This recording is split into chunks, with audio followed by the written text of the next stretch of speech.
భారతదేశంలో 10,000 సంపాదించే వాళ్ళు ఉన్నారు, 6,000 సంపాదించే వాళ్ళు ఉన్నారు, 50,000 సంపాదించే వాళ్ళు ఉన్నారు, 1,00,000 సంపాదించే వాళ్ళు ఉన్నారు, 2,00,000 సంపాదించే వాళ్ళు ఉన్నారు, నెలకు 5,00,000 సంపాదించే వాళ్ళు ఉన్నారు.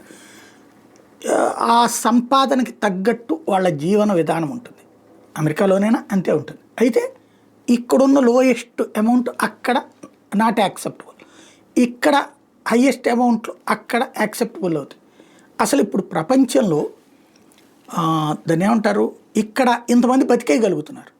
పేదరికంలో ఉన్నవాడు బ్రతకగలుగుతున్నాడు, మధ్యతరగతి బ్రతకగలుగుతున్నాడు, ధనికుడు బ్రతకగలుగుతున్నాడు.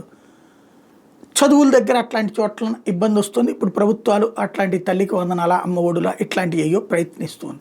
అమెరికాలో పరిస్థితి ఏంటి అంటే, అమెరికా యూరోప్ దేశాల్లో విద్య వైద్యం ఫ్రీ, విద్య కంప్లీట్ ఫ్రీ, వైద్యం ఇన్సూరెన్సుల ద్వారా నడుస్తుంటుంది.